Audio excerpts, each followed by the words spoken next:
আমার নবী রাহমাতুল লিল আলামিন পৃথিবীতে এসেছেন।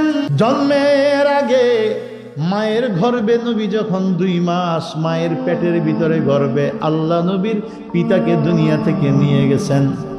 নবীর দুঃখ আছে না নাই? জীবনে কোনোদিন বাবা দেখে নাই।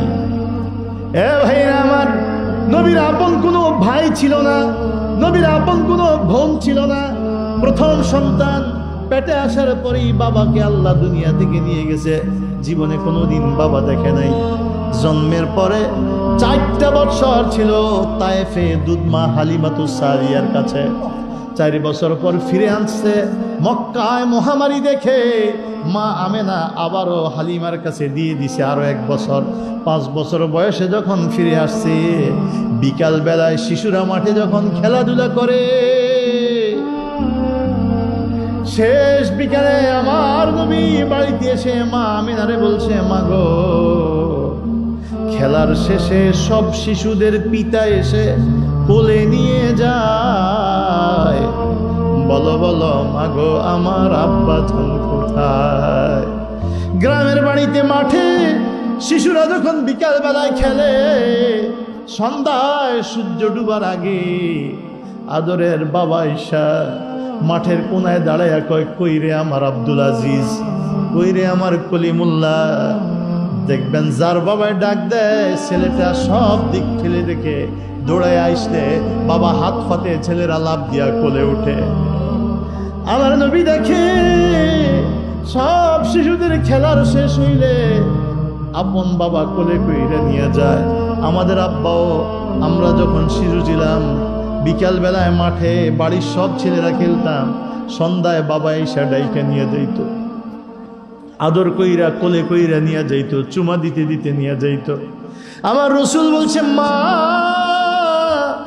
বিকাল বেলা খেলার শেষে সব শিশুদের পিতা এসে কোলে নিয়ে যায়, বলো বলো মা গো, আমার আব্বা জান কোথায়? রাহমাতুল লিল আলামিন মায়ের কাছে যখন বাবা দেখতে চাইছে, একজন সতী সাধবী, দুনিয়ার শ্রেষ্ঠ নেককার ফরেজগার একজন মা, নবীর মা, মা আমেনা স্বামী হারা 5 বছর, কয় বছর স্বামী নাই। এই সন্তান আজকে 5 বছর পর সন্তানটা ফেরত আসছে দুধমার কাছ থেকে, আপন মায়ের কাছে, হালিমার কাছ থেকে আমিনার কাছে ফেরত আসছে। আসিয়ে যখন বাবা দেখতে চাইছে, বলেন স্বামীহারা মা তাকে কি জবাব দেবে? বিনে বিনে কানতে কানতে শ্বশুর আব্দুল মুত্তালিব, নবীর দাদা আব্দুল মুত্তালিবের কাছে গেলেন। আব্দুল মুত্তালিবকে বলেন, আব্দুল মুত্তালিব, ও শ্বশুর আব্বা, আপনার নাতি কি বলে? বলে, কেন তুমি কাঁদো? কি বলছে আমার নাতি? বলে, আপনার নাতি আমার কাছে তার বাবা দেখতে চায়। আমি কি করে বাবা দেখাবো? কি করে তারে বুঝাবো? 5 বছরের একটা শিশু, চাঁদের চেয়েও সুন্দর। দুনিয়ায় সব সৃষ্টি আল্লাহ যার উসিলাই করছে, সে জীবনে বাবা দেখে নাই। আমার রাসূল সরকার দো আলম দু জাহানের বাদশা রাহমাতুল লিল আলামিন তার দাদা আব্দুল মুত্তালিব বলল, মাগো, আমার নাতি যেহেতু বাবা দেখতে চাইছে, আর তুমিও বাবার বাড়ির থেকে আসছো, অনেক দিন হয়েছে, মনটা খারাপ, তুমি একটা কাজ করো, আমার নাতিরে নিয়ে মদিনায় যাও, মদিনায় যাইয়া আমার সন্তান আব্দুল্লাহর কবরটা তারে একটু দেখাইয়া দিও।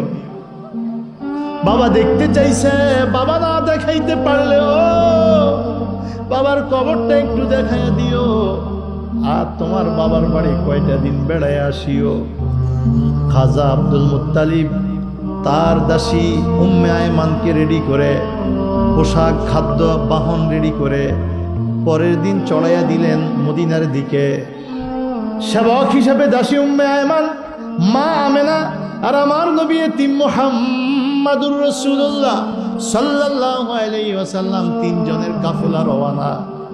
যাইতে যাইতে মদিনার আবওয়া নামক স্থানে, যেখানে আমার রসুলের পিতা খাজা আব্দুল্লাহ শুয়ে আছেন, ওই কবরটা বরাবর গেলেন। কাছাকাছি গিয়া 3 জন সোজা হইয়া দাঁড়ায়া মা আমিনা যখন বলল, সন্তান ও কলিজার টুকরা মুহাম্মদ, দুনিয়ার সব শিশুদের যেমন পিতা আছে, তোমারও পিতা ছিল, তোমারও পিতা ছিল। এরে শুনে নিও, জেনে নিও রে সন্তান, দুনিয়ায় কোনো মানুষ চিরস্থায়ী হয় না। কেউ একদিন আগে, কেউ একদিন পরে, কেউ 2 দিন আগে, কেউ 2 দিন পরে, সবাইকে চলে যেতে হয়।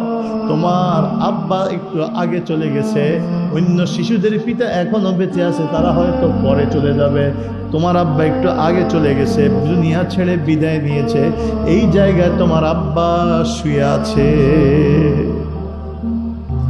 আরে ভাইরা আমার, যেই স্বামী স্ত্রীকে ভালোবাসতো, স্ত্রী স্বামীকে ভালোবাসতো, যেই স্বামী স্ত্রীরা পবিত্র জীবন যাপন করে, যেই স্ত্রী স্বামীর চেহারার দিকে তাকাইয়া দুনিয়ার সব মানুষের চেহারাগুলোর থেকে দূরে থাকে, যেই স্বামী স্ত্রীর চেহারার দিকে তাকাইয়া দুনিয়ার সব চেহারা থেকে নিজকে বিরত রাখে, পবিত্র থাকে, তাদের ভিতরে যেই আলাদা একটা প্রেম, মায়া, ভালোবাসা, আন্তরিকতা, হৃদ্যতা।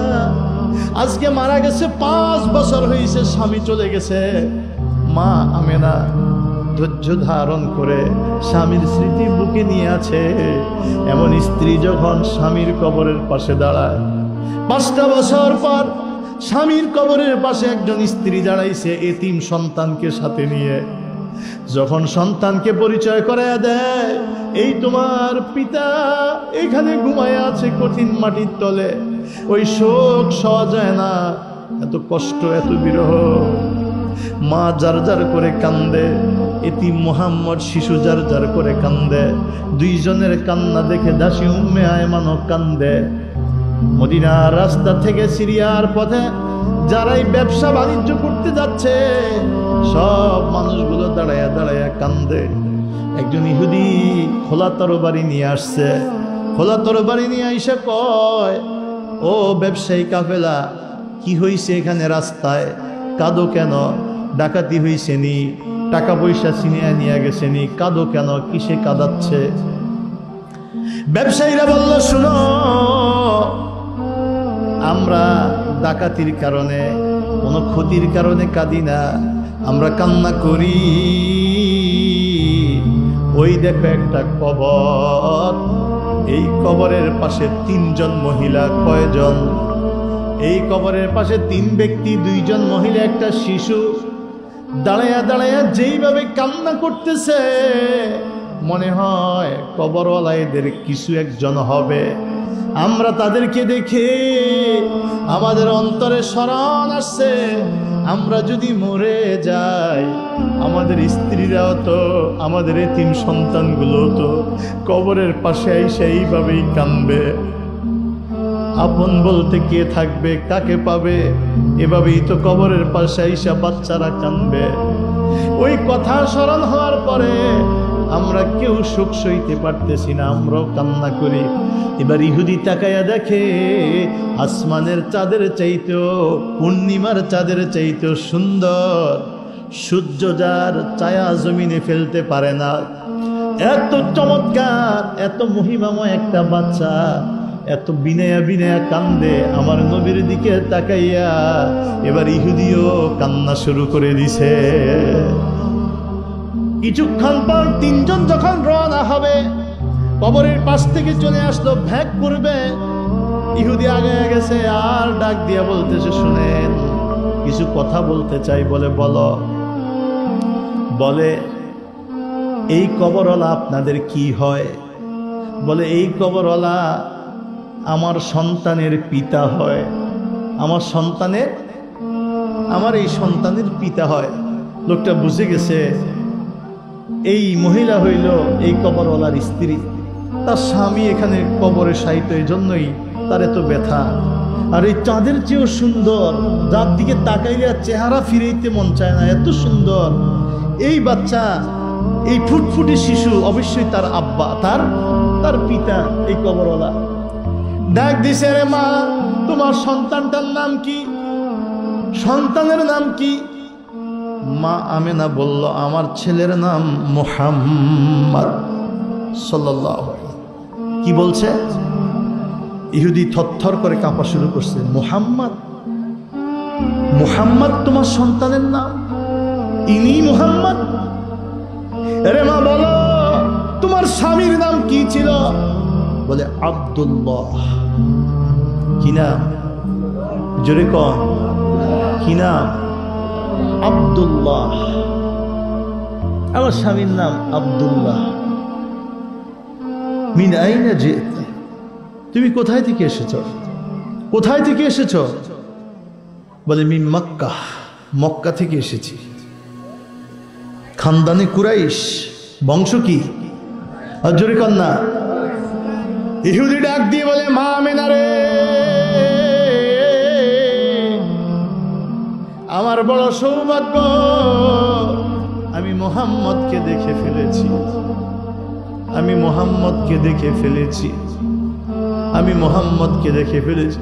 এরে মা আমেনা, এই দেখো হাতে খোলা তরবারি, খাফের ভিতরে নাই, খোলা তরবারি। এই তরবারিটা নিয়ে ঘুরতাম দুনিয়ায়, কোথায় মুহাম্মদকে পাওয়া যায়। মুহাম্মদকে পাইলে এই তরবারি দিয়ে তার দেহ থেকে গর্দানটা আলাদা করে দিব। এই নেশাই ঘুরি আমি, একা নয় 5000-এর মতো ইহুদি। আজ থেকে 5 বছর আগে, 5 বছর আগে আসমানে আসমানে আহমদের নক্ষত্র উদিত হয়েছে, শেষ পয়গম্বরের সংবাদ পাওয়া গেছে। ওই দিন থেকে আমরা দুনিয়া থেকে ইসরায়েলিদের নেতৃত্ব শেষ, ইহুদিদের নেতৃত্ব বিদায় নিয়েছে।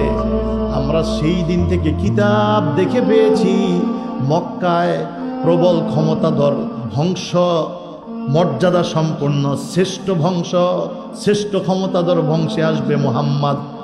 তার দাদা এমন হবে, বংশ এমন হবে। আমার নবীর দাদা আব্দুল মুত্তালিব ছিলেন কুরাইশ সর্দার, কথা বলেন। কাবা শরীফের মোতাওয়াল্লি, কথা বলেন। কাবা শরীফের চাবি ছিল আমার নবীর দাদার কাছে, কথা কন। আমার নবীর দাদা পৃথিবীর শ্রেষ্ঠ ব্যক্তিত্ব, আমার নবীর বাবা খাজা আব্দুল্লাহ পৃথিবীর শ্রেষ্ঠ ব্যক্তিত্ব। মক্কায় তার ক্ষতি ইচ্ছে করলেই করা যাবে না। এই জন্য আমরা জানি কোনো একদিন ওই নবী হিজরত করে খেজুর বেষ্টিত অঞ্চলে আসবে। আমরা দেখছি গোটা আরবে খেজুর সবচেয়ে বেশি হয় মদিনায়, খেজুর বেষ্টিত এলাকা মদিনা। এই জন্য আমরা জানি আখিরি পয়গম্বর হিজরত করে মদিনায় আসবে। আমরা খোলা তরবারি নিয়ে মদিনায় ঘুরি শুধু এই গর্দানটা নেওয়ার জন্য। মারে, আমি একজন ইহুদি, তোমার সন্তানের শত্রু, কিন্তু তোমার সন্তানের চেহারা দেখার পর আমি আর শত্রু রইতে পারি নাই। আমার অন্তর বলে আমি তার বন্ধু হইয়া গেছি। আর জোরে কোন সুবহানাল্লাহ। আল্লাহ রসুলের চেহারা মোবারক দেখে শত্রু বন্ধু হয়ে যায়। জোরে কান ঠিক না ব্যাঠিক? আরো জোরে কান ঠিক না ব্যাঠিক? আমার নবী মুহাম্মদুর রাসূলুল্লাহ সাল্লাল্লাহু আলাইহি ওয়াসাল্লামকে ইহুদি কয়, আপনার শিশুর নাম মুহাম্মদ, বাবার নাম আব্দুল্লাহ, আপনি আমিনা, বংশ কুরাইশ, মক্কা থেকে আসেন। ঠিকই আছে, কিতাবে এমনই পাইছি, আমিও আপনার ছেলের শত্রু ছিলাম, কিন্তু এই চেহারা দেখে আর শত্রু থাকতে পারি নাই, আমি আপনার ছেলের বন্ধু হয়ে গেছি। আমিনা রে, কেন মদিনায় 5000 ইহুদি অস্ত্র নিয়া মক্কায় কেন যায় না? জানে মক্কায় যেই বংশে মুহাম্মদ আসবে ওইটা সেতা বংশ, ওখানে তার ক্ষতি এত সহজ না, কথা কন না। ও আমিনা, তুমি এখন কোথায় যাইবা? আমার বাবার বাড়ি মদিনা। ইহুদি কয়, পা ধরে বলি রে মা, মদিনা যাইও না, যদিও তোমার বাবার বাড়ি মদিনা, কিন্তু ছেলেটা অরক্ষিত।